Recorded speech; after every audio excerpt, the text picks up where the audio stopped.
우리가 지난 주일에부터 살펴보는 여호수아 말씀 1장 말씀에서는 모세가 죽고 난 다음에 차기 지도자로 여호수아가 이스라엘을 이끌게 되는데요. 그 여호수아의 마음에 큰 두려움이 있었다, 이런 말씀을 나눴습니다. 모세라는 거대한 산이 이제 사라지게 되고, 갑자기 어느 날 갑자기 사라지게 되고, 그 큰 이스라엘 백성들을 이끌고 이제 하나님의 사명을 감당해야 되는 그런 부담감들, 이것이 두려움으로 찾아왔기 때문에 하나님께서는 그런 여호수아를 만나가지고 두려워하지 말아라, 내가 너와 함께 할 것이다, 어디를 가든지 내가 함께 할 것이다. 이렇게 거듭거듭 말씀을 하셨죠. 모세에게 함께 했듯이 너와도 똑같이 함께 할 것이다, 이 말씀으로 위로를 주셨는데요. 이렇게 이제 여호수아가 공식적으로 이스라엘의 지도자가 되고 나서 오늘 2장 말씀에서는 어떻게 보면 첫 번째 사역이라고 하면 사역인데, 첫 번째 일을 하는 게 무엇이었냐면은 가나안 땅에 들어가서 요단강을 건너가서 첫 번째로 만나야 될 그 성이죠. 바로 여리고 성에 2명의 정탐꾼을 보내는 그런 일이었습니다. 한마디로 스파이를 보낸 거죠. 여리고성이 알기는 알지만 과연 혹시라도 뭐 빈틈이 있지 않겠나, 그것 좀 살펴보고 와라, 그러면서 2명의 사람들을 뽑았어요. 빠리빠리한 사람을 뽑았겠죠. 그래서 좀 잘 좀 살펴보고 그리고 와서 이제 전략을 한번 짜보자, 아마 이런 식으로 보낸 것 같습니다. 1절 말씀 먼저 한번 읽어보겠습니다. 1절 시작.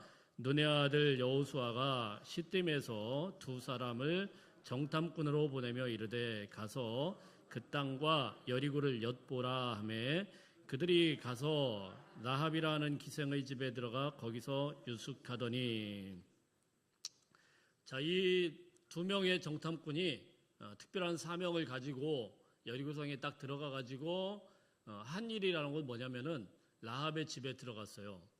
그곳에 있는 기생 라합의 집이다, 이렇게 기록이 되어 있습니다. 우선요, 이 여리고성이라는 곳이 위치가요 굉장히 중요한 위치입니다. 가나안 땅이 이렇게 길게 되어 있으면은 중간이 이제 여리고성이라고 보시면 돼요. 여리고에서부터 거쳐서 예루살렘으로 올라가기도 하고요, 여리고에 거쳐서 남부 쪽으로 가기도 하고 북쪽으로 가기도, 그러니까 가장 센터, 가장 중앙에 있는 곳이고요. 이 도시가 거의 한 8,000년 가까이나 되었다라고 할 정도로 어떤 이제 고고학자는 세계 최초의 도시다, 이렇게 주장을 하기도 합니다. 이렇게 오래된 그런 오아시스가 있고요. 그리고 거기에 이제 종려나무가 지금도 가면은 종려나무가 엄청나게 많습니다. 우리 종려나무들이 쭉쭉 뻗어 있는 그런 이제 큰 도시죠. 그래서 이곳에 이제 딱 들어가 가지고 이 정탐꾼들이 뭘 할까 보다가 우선은 이 기생의 집에 들어가게 되었습니다. 그래서 오늘 이 라합에 대해서 살펴보겠는데, 라합에 대해서 오늘 성경에서 첫 번째로 이야기를 하는 것은 무엇이냐면은 라합이라는 기생의 집에 들어가, 그의 직업을 딱 소개를 하고 있는데 바로 기생이었다, 이렇게 설명을 하고 있어요. 기생은 뭐 옛날 조선시대나 있는 거지 지금은 없죠. 근데 이렇게 번역을 한 이유가 있죠.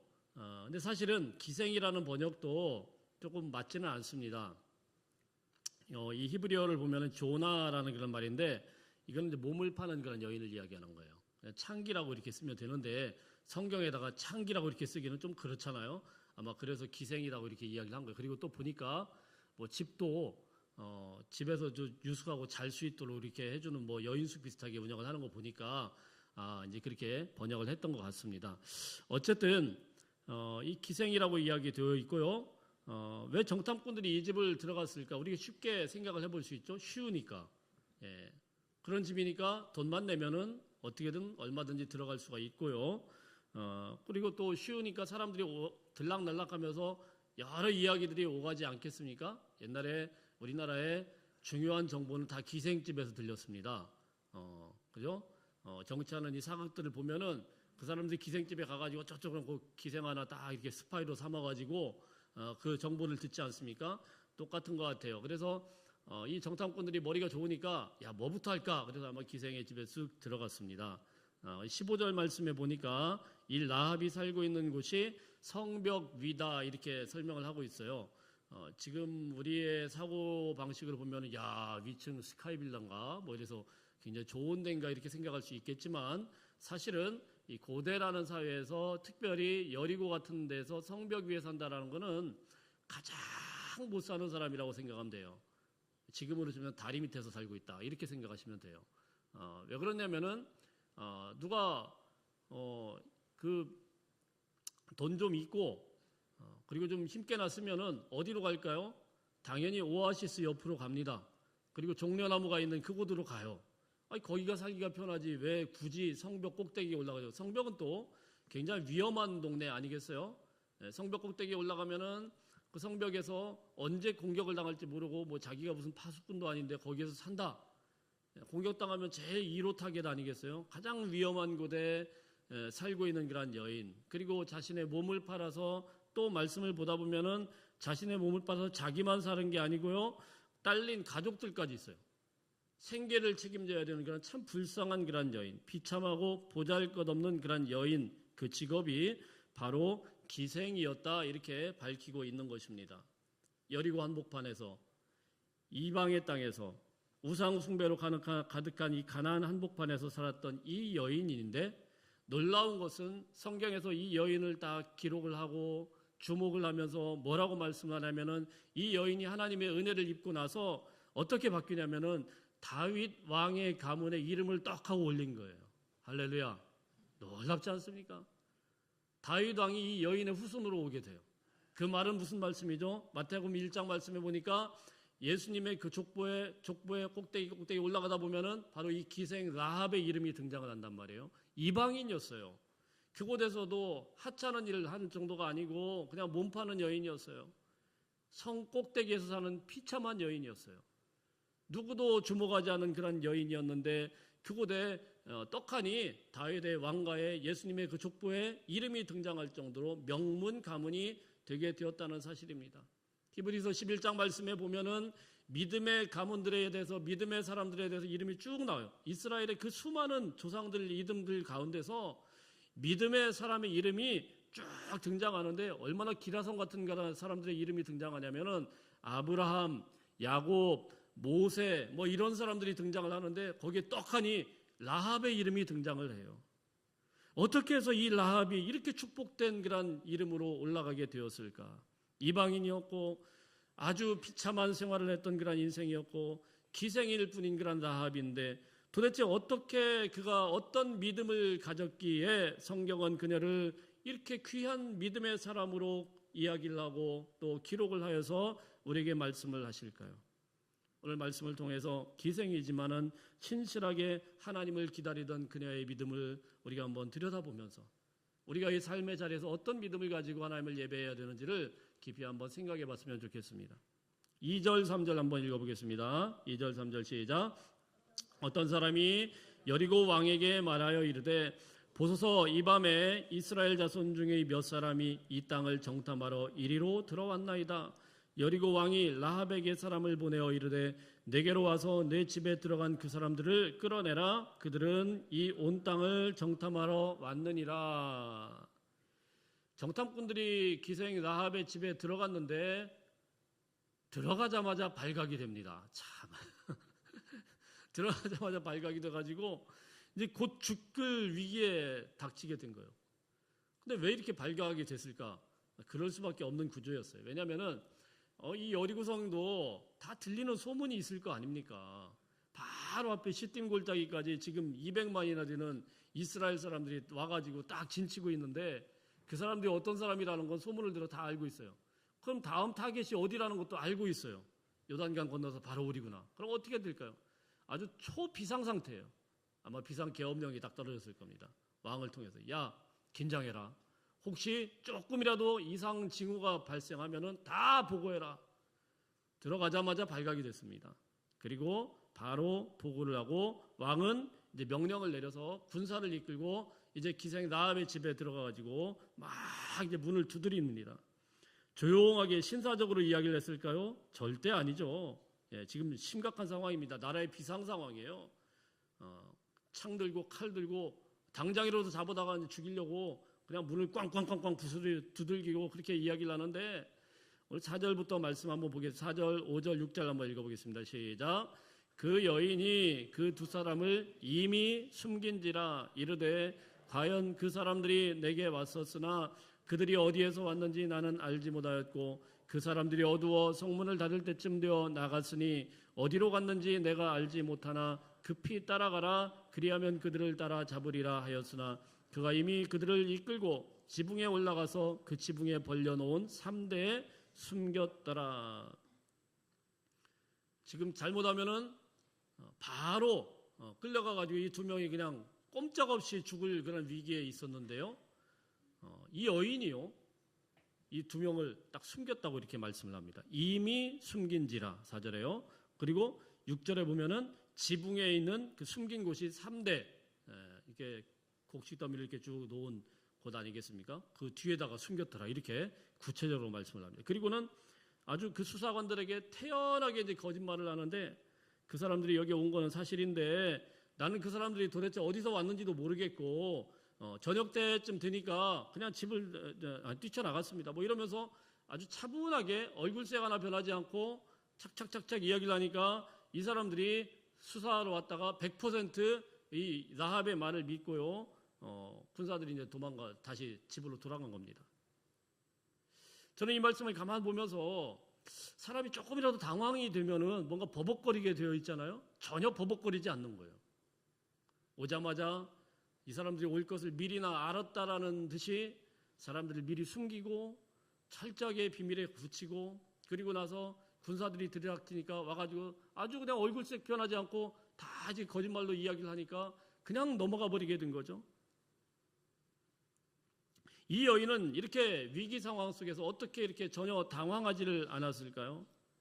근데 사실 2장 말씀을 꼼꼼하게 좀 읽어보면은 사실 이 여인의 행동 하나하나에는 미리 다 계산이 되어 있지 않는가, 계산이 되어 있고 아주 치밀하게 움직였던 것을 볼 수가 있어요.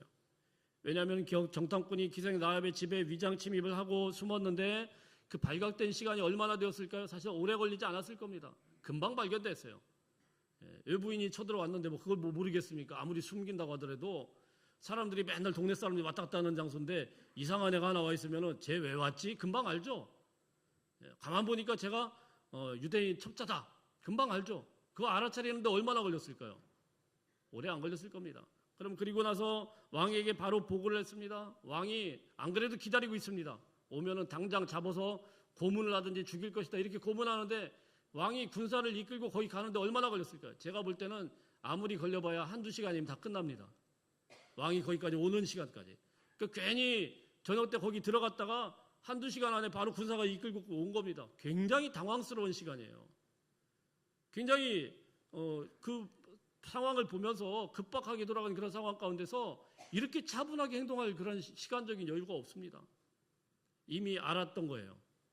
이미 그 사람들이 누구인지도 알았고 숨길 곳도 다 생각을 해놓았고 그리고 그들 갖다 거기다가 척하니 숨기고 어떻게 또 변명할지까지 아마 다 계산된 것 같아요.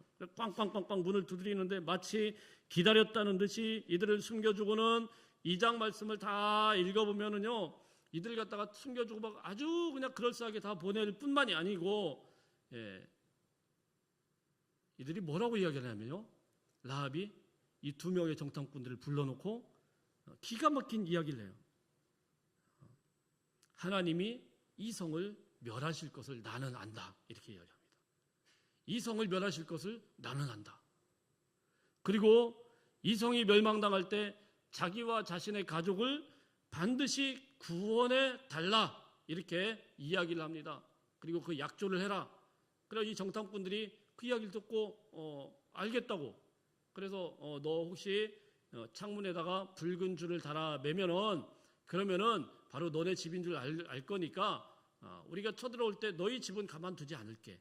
가만두지 않는 게 아니라 가만히 놔둘게. 자 이렇게 이제 약속을 한 거죠.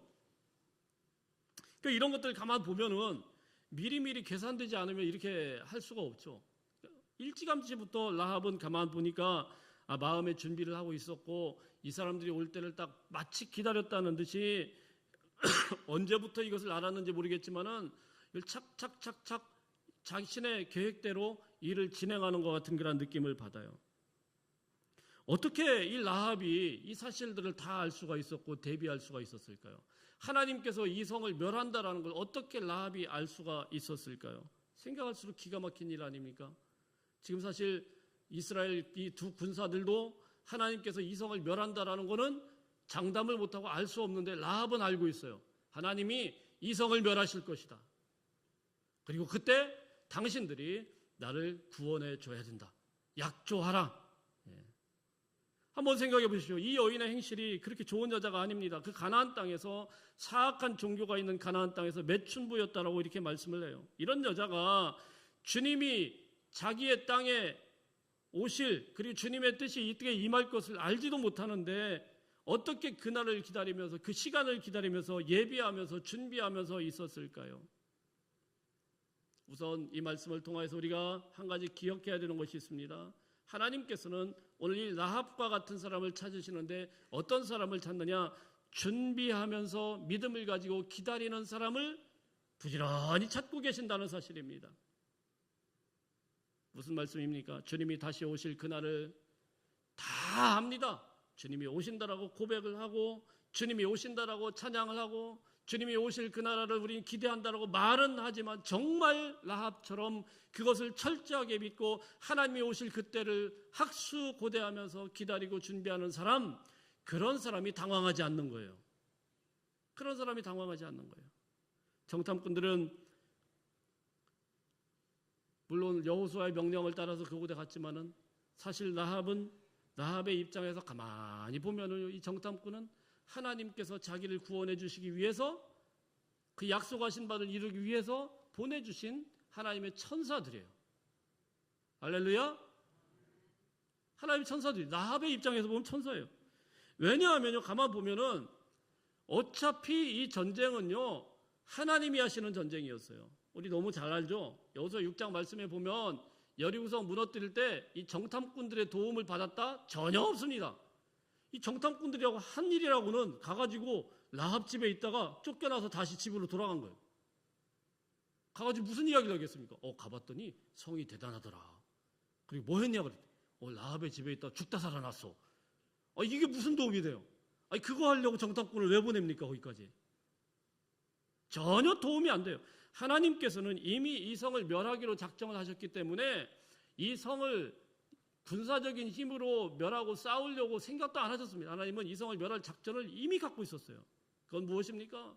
하나님의 방법으로. 그렇다고 하면 거기에다가 정탐꾼을 2명을 보낼 이유가 있어요, 없어요?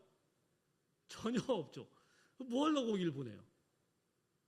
그런데도 하나님이 그것을 다 가지고 계신데도, 그런 계획을 갖고 계신데도, 그럼에도 불구하고 정탐꾼을 보낸 이유가 무엇이겠습니까? 바로 라합을 만나게 하기 위해서 보낸 거예요.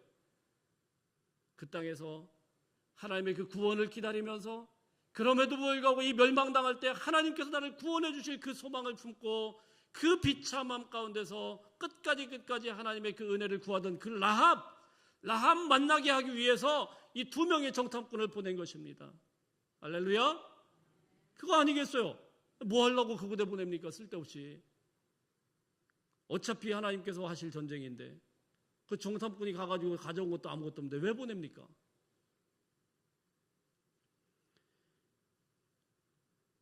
왜 하나님께서 이 멸망하기로 작정하신 여리고성에 정탐꾼을 보냈습니까? 바로 이 여인 라합 한 사람을 위해서, 그 사악한 땅에서도 믿음을 가지고 하나님의 구원을 바라는 한 여인을 구원하기 위해서 하나님께서 천사처럼 이 2명의 정탐꾼을 뽑아가지고 그 땅에 보냈던 것입니다. 사랑하는 성도 여러분, 흔히 우리는 환경을 탓하고 절망적인 상황이라고 이야기를 하고 또 그런 가운데서 막 절망하고 좌절하고, 그러나 여러분, 이 라합의 인생을 한번 생각해 보세요. 여러분, 우리 중에 누가 아무리 절망스러운 상황이라도 라합만큼이나 하겠습니까? 성은 곧 멸망당할 것이고 자신은 몸을 팔지 않으면 생계가 이해가 유지가 안 돼요. 자신에게는 책임져야 되는 가족들도 있어요. 어쩔 수 없이 지금 성꼭대기에서 언제 죽을지도 모르고 위험 가운데서 그렇게 하루하루를 보내고 있어요. 여러분들이 아무리 위기가 있고 어렵다고 하들 라합만큼이야 하겠어요? 그러나 여러분, 라합은 환경을 탓하지 않았어요. 절망적인 상황 때문에 좌절하거나 넘어지지도 않았어요. 기다렸어요. 하나님께서 반드시 나를 구원하실 때가 있을 것이다. 기다리고 기다렸더니 드디어 이 두 명의 정탐꾼이 오게 된 거예요. 얼마나 놀랍습니까?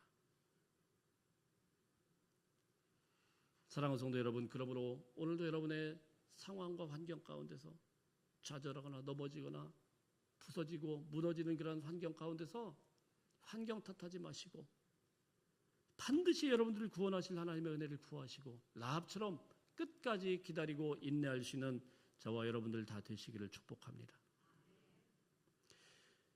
라합은요, 하나님을 믿고 오랫동안 기다렸어요. 얼마나 기다렸는지 모르겠는데 참 기가 막힌 거는 라합이 왜 이렇게 하나님을 잘 믿게 되었을까요? 도대체 라합이 어떻게 하나님을 이렇게 믿게 되었을까요?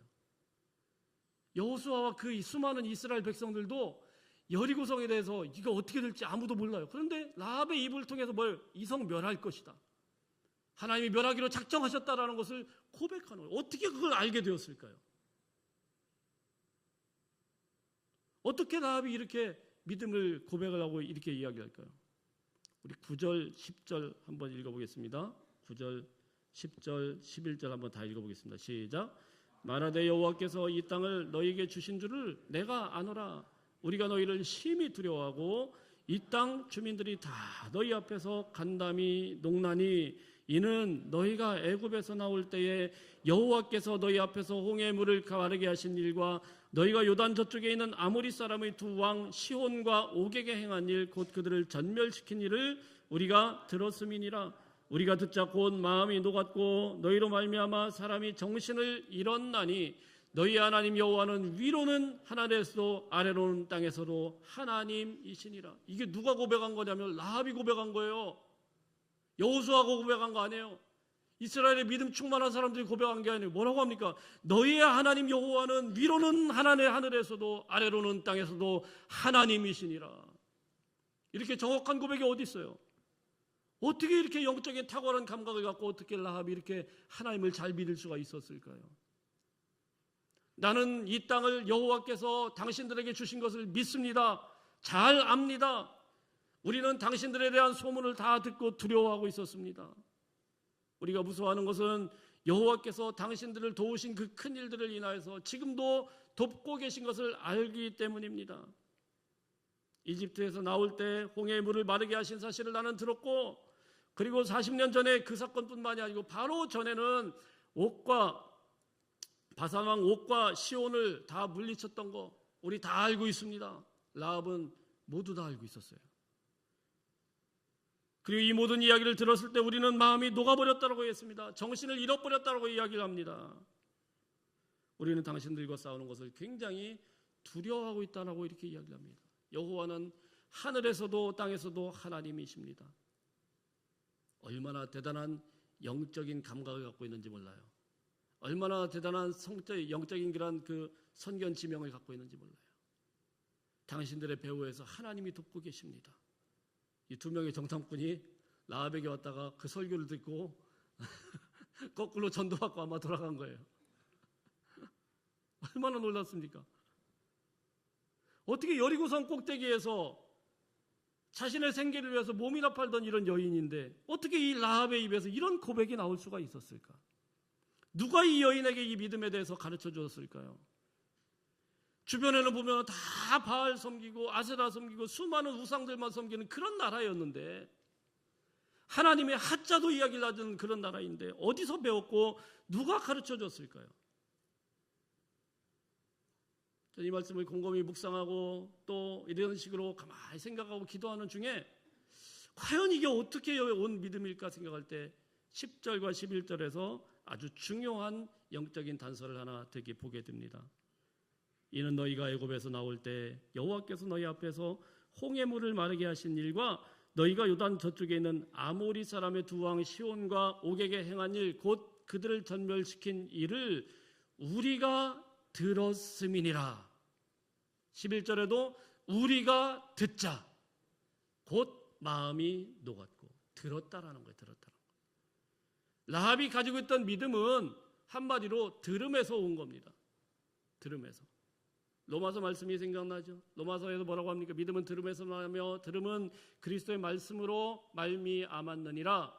믿음은 철저하게 들음에서부터 오는 겁니다. 누가 들려줬을까요? 누군지는 모릅니다. 그게 들려왔어요. 아무래도 뭐 하는 일이 그렇다 보니까 사람들이 왔다 갔다 하면서 야, 소문이 막 들렸겠죠. 야, 저기에 보니까 히브리 민족이 있는데 홍해를 건넜다더라. 광야에서 막 싸우는데 다 이겼다더라. 막 이런 이야기가 막 들렸지 않겠습니까? 근데 라합만 들었느냐? 그렇지 않아요. 모든 여리고에 있는 사람들이 우리가 들었다 얘기합니다. 다 들었습니다. 다 들었어요. 그런데 라합이 그 들음을 가지고 믿음을 갖게 된 거예요. 여러분, 이게 복음의 역사입니다. 복음이라는 것은 하나님께서 무슨 방법을 쓰든지 간에 들리게 해요. 똑같이 목사가 설교를 하는데 어떤 사람에게는 이게 복음으로 들려요. 하나님께서 갑자기 쿵 하고 마음속에 쑥 들어와요. 어떤 사람에게는 이 말씀이 너무너무 훌륭한 그런 자장가로 들리셔가지고 앞뒤로 끝도 없고 이런데 똑같은 시간인데 어떤 사람이 그냥 확 꽂히는 거예요. 들리게 하세요. 들리게. 하나님이 들리게 하시는 거예요. 하나님께서는요, 멸망시키기 전에 반드시 들리게 하십니다. 이스라엘 백성들에게 광야의 40년의 시간은 가나안 땅에 들어가기 위한 준비의 시간이었지만은 이 소식이 들려지고 여리고에서는 이 40년의 시간이 어떤 시간이겠습니까? 계속 들려지고 회개해야 되는 그런 시간이었어요. 기회를 주신 그런 기회의 시간이었던 거예요. 하나님께서는 이런 기회를 항상 들림으로 주십니다. 소돔과 고모라를 멸망시킬 때도 마찬가지입니다. 불심판에 대해서 들려주세요. 하나님이 들려주세요. 야, 너 이러다가 니를 다 망해. 돌아와야 돼. 롯에게 들려주시고, 그리고 롯이 그 자녀들에게 이야기를 하고 들려주십니다. 노아의 홍수 때도 마찬가지 아닙니까? 방주를 만들며 사람들이 찾아올 때마다 콧방구 길 때마다 하나님은 말씀을 들려주세요. 시간을 줘요. 틀림없이 그 시간이 되면은 이 땅이 다 물로 심판을 받게 될 텐데 산에서 방주를 지니까 코웃음 치다가 다 망하는데 들려주셨어요. 여러분, 이스라엘 백성들이 바벨론의 포로로 끌려가기 전에 하나님께서 어떻게 합니까? 그 수백 년 동안에 수많은 선지자들을 보냅니다. 수도 없이 선지자들을 통해서 망한다. 너희들 이러다가 다 망한다. 계속 들려줬습니다. 계속. 그 들음을 가지고 하나님 앞에 나오면서 철저하게 회개한 사람들은 구원을 받지만 그걸 무시하고 자기 멋대로 사람들은 다 망하게 되는 것입니다. 사랑하는 성도 여러분, 복음은 소리입니다. 들려주십니다. 하나님께서 어떤 방법을 통해서라도 기회를 주시고 보여주시고 들려주신다는 사실입니다. 이 여인만 들은 게 아니고 여리고성에 있는 사람들이 다 들었지만 우리의 성은 다 들었습니다. 분명하게 라합이 이야기를 합니다. 다 들었습니다. 그런데 거기에 대한 반응이 달랐다라는 거예요. 대부분의 사람들은 그 소식을 듣고 나서 그 이야기를 듣고 나서 하나님께로 돌아오는 게 아니고 자신의 집을 더 튼튼하게 만들고 자신의 성벽을 더 견고하게 만들고 그거에 대한 방비책으로 군사나서 만들고 자 이랬지만은 라합은 어떻게 했습니까? 그 소문들을 하나하나 마음속에 차곡차곡 쌓아놓고 그 믿음으로 살게 되었던 것입니다. 믿음이라는 건 듣는 것입니다. 믿음의 사람은 어떤 사람입니까? 하나님의 말씀이 들릴 때 그걸 갖다가 한 귀로 듣고 한 귀로 흘리는 게 아니고 마음속에 차곡차곡 다 쌓아놓아요. 그러면 그 말씀이 쌓일 때 그때 그 말씀을 통하여서 하나님이 살아 역사하시는 줄 믿으시길 바랍니다. 하나님은요, 말씀을 통해서 역사하세요. 오늘 말씀을 여러분들이 듣는다고 하면 그 말씀을 마음속에 차곡차곡 하나씩 쌓아놓아야 돼요. 아멘으로 받아들이시고 마음에 쌓아두게 되면은 정확한 때에 하나님의 때가 되면 하나님께서 일하시는 것을 만나게 됩니다. 아무도 가르쳐주지 않았지만은 그에게는 개인 선생도 없었고 책자도 없었고 선지자도 없었고 제자 훈련한 것도 아니고 하나님의 소문이 들려왔는데 마음에 차곡차곡 쌓아놓은 겁니다. 그게 라합의 믿음이었던 것입니다. 하나님께서는 그 여인의 믿음을 보시고 그를 구원하기로 작정하시고, 그리고 그 처한 상황 가운데 주의 천사들, 이 정탐꾼을 보낸 거예요. 또 오늘 말씀에서 한 가지 더 생각해 볼 거는요, 이 여인의 상황이 참 우리에게 은혜를 주는 겁니다. 여인은 어떤 상황이라고요? 몸을 파는 여인이었습니다. 어쩔 수 없이 성 꼭대기에서 살아야 되는 그런 비참한 인생을 살았어요. 가난했고 비참하고 슬픔의 인생을 살았습니다. 그런데 참 아이러니한 거는 아무나 들락날락거리는 이런 비참한 그곳, 몸을 팔고 그것으로 생계를 이어가는 가난한 집이었지만, 이 집에 오히려 이곳에서는 모든 사람들의 소문이 무성하게 들렸다라는 것입니다. 그래서 이 여인은 그 소식들을 누구보다도 정확하게 다 들을 수가 있었어요. 아이러니입니다. 슬픔의 자리였습니다. 그러나 그 슬픔의 자리가 주님의 음성을 조금 더 가까이 들을 수 있는 통로가 되었다라는 것입니다. 어둠의 자리였는데 어둠의 자리가 주님의 세밀한 음성을 들을 수 있는 통로가 되었습니다.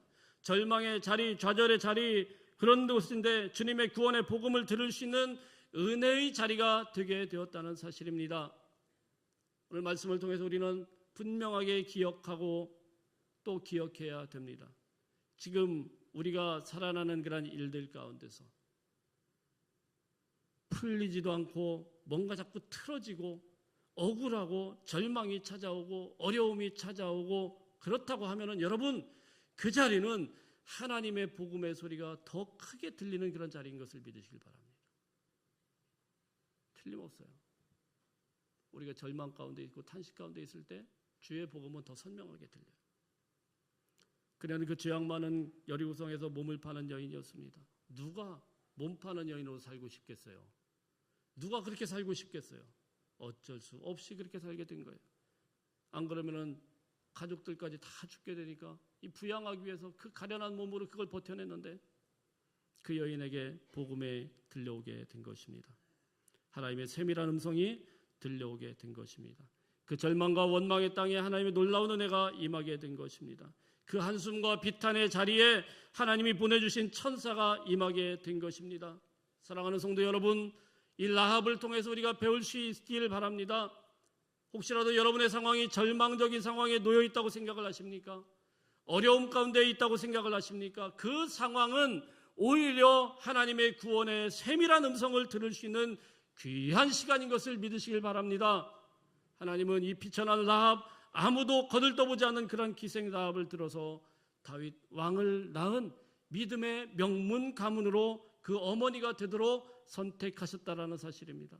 얼마나 놀라운 이야기입니까? 그런데 성경에는요, 이런 이야기들이 넘쳐나요. 어떻게 보면 라합의 인생을 보면은 참 비참하고 정말 쓰레기 같은 인생 아니겠어요? 그런데 그를 들어서 귀하고 귀한 하나님의 일꾼으로 바꿔주는 거예요.